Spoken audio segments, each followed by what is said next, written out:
نحمدہ و نصلی علی رسولہ الکریم بسم اللہ الرحمن الرحیم۔ دنیا میں کچھ حقائق ایسے ہیں جو اللہ تعالیٰ نے طے کر دیے ہیں اور ان میں کوئی تبدیلی نہیں کی جاتی۔ انسان اگر ان باتوں کو سمجھ لے تو ان بنیادوں پر اپنی زندگی کا رخ ٹھیک رکھ سکتا ہے۔ اس لیے میں نے ان باتوں کو جمع کرنا شروع کیا ہے اور انہیں اسلامی نظریات کا نام دیا ہے۔ اللہ تعالیٰ مجھے بھی اس سے فائدہ اٹھانے کی توفیق دیں اور آپ کو بھی۔ تو شروع کرتے ہیں۔ ایک نظریہ یہ ہے کہ دنیا میں انسان دنیا بنانے نہیں آیا بلکہ صرف آخرت بنانے آیا ہے۔ اس نظریے کو میں نے نام دیا ہے دنیا آخرت کے لیے۔ اللہ تعالیٰ ہمیشہ سے ہیں اور ہمیشہ کے لیے ہیں۔ کچھ بھی نہیں تھا تو اللہ تعالیٰ موجود تھے۔ اللہ نے چاہا کہ ساری کائنات بن جائے تو بن گئی، پھر جب چاہیں گے کہ ختم ہو جائے تو ختم ہو جائے گی۔ خالق بھی اللہ اور مالک بھی اکیلے اللہ ہیں، لہٰذا یہاں مرضی صرف اللہ کی چلتی ہے۔ دنیا کو بھی اللہ نے بنایا اور آخرت کو بھی، لیکن یہ فیصلہ بھی کر دیا کہ انسان کے لیے دنیا تیاری کی جگہ ہے اور آخرت بدلے کی۔ اللہ تعالیٰ کے اس اہم فیصلے کو سمجھنا بہت ضروری ہے، ورنہ کہیں ایسا نہ ہو کہ انسان دھوکہ کھا کر زندگی غلط رخ پر گزار دے۔ یہ ایک حقیقت ہے کہ دنیا میں انسان آتے ہیں اور اپنا وقت پورا کر کے چلے جاتے ہیں۔ یہاں کا قیام ایک محدود وقت کے لیے ہے۔ یہاں سے کہاں جاتے ہیں اس کی تفصیل بھی اللہ تعالیٰ نے بتا دی کہ انسان چونکہ وجود میں آنے کے بعد ہمیشہ کے لیے ہے، لہٰذا دنیا میں وقت پورا ہونے کے بعد منتقل کر دیا جاتا ہے آخرت کی طرف۔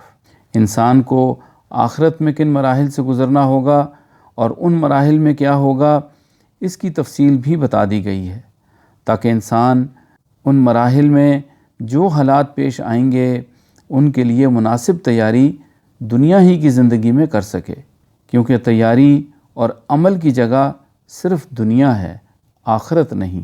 اللہ تعالیٰ نے انسان کے لیے دنیا میں یہ نظام بنایا ہے کہ اسے ایسا جسم دے دیا جس کی کچھ ضروریات ہیں اور اسے کچھ حالات کا سامنا کرنا پڑتا ہے۔ ضروریات کو پورا کرنے اور حالات کو بہتر کرنے کے لیے دنیا میں اسباب پیدا کر دیے۔ انسان چاہے مسلمان ہو یا غیر مسلم، ہر شخص اسباب کے ذریعے اپنی ضروریات کو پورا کرنے اور حالات کو بہتر کرنے کی کوشش کرتا ہے، مگر یہاں ایک باریک اور بہت ہی اہم بات سمجھنے کی ضرورت ہے۔ اللہ تعالیٰ نے اسباب پیدا تو کیے، لیکن ان سے نفع اور نقصان اپنے ہاتھ میں رکھا۔ اس لیے یہ بات مشاہدے میں آتی ہے کہ کبھی اسباب کے ذریعے ضرورت پوری ہو جاتی ہے اور حالات بن جاتے ہیں، اور کبھی بگڑ جاتے ہیں۔ دوائی سے کبھی صحت مل جاتی ہے اور کبھی نہیں ملتی۔ اسی طرح کبھی غذا سے جسم کو توانائی ملتی ہے اور کبھی بیماری۔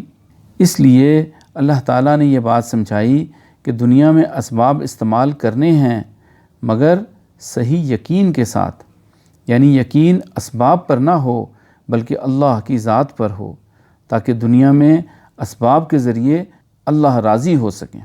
اللہ تعالیٰ نے دنیا میں انسان کو ضروریات اور حالات کے متعلق احکامات دے کر اپنی مرضی بتا دی، یعنی خوراک میں کیا کھانا ہے اور کیا نہیں کھانا، لباس میں کیا پہننا ہے اور کیا نہیں، رہائش کیسی ہو اور کیسی نہیں، سواری کیسی ہو اور کیسی نہیں، شادی کیسے کی جائے اور کیسے نہیں، اسی طرح بیماری اور صحت، فقر اور تونگری، جوانی اور بڑھاپا، خوشی اور غمی کے حالات میں کیا کرنا ہے اور کیا نہیں، یعنی ضروریات اور حالات کے متعلق اللہ تعالیٰ کے احکامات اور مرضی کو پورا کر کے اللہ کو راضی کرنا، یہی آخرت کی تیاری ہے۔ دنیا میں رہتے ہوئے ضروریات اور حالات کو مقصود بنا لینا ہی غفلت ہے، مگر ان ہی ضروریات اور حالات کے ذریعے اللہ کی رضا حاصل کرنا آخرت کا بنانا ہے۔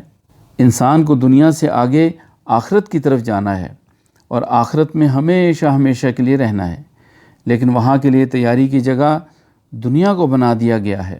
اس لیے دنیا میں قیام عقل مندی اور ہوشیاری سے کرنا ہے۔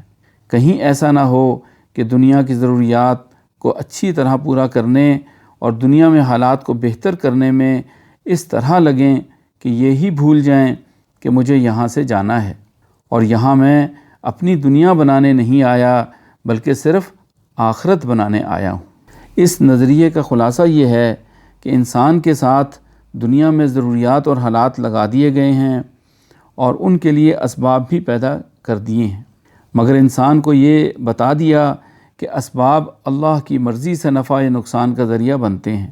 دنیا تیاری کی جگہ ہے اور آخرت بدلے کی، لہٰذا انسان کو اسباب پر بھروسہ نہیں کرنا بلکہ پورا اعتماد صرف اللہ پر رکھتے ہوئے دنیا میں اپنی ضروریات اور حالات کو پورا کرنا مقصد نہیں بنانا، بلکہ ان کے متعلق اللہ کی مرضی پوری کر کے آخرت کی تیاری کرنی ہے، کیونکہ انسان دنیا میں اپنی دنیا کی زندگی بنانے نہیں آیا بلکہ صرف آخرت بنانے آیا ہے۔ جزاک اللہ خیر۔ آخر میں پھر سے یہ دعا ہے کہ اللہ تعالیٰ مجھے بھی یہ نظریہ سمجھنے اور اس کے مطابق زندگی کے رخ کو قائم کرنے کی توفیق دیں اور آپ کو بھی، آمین۔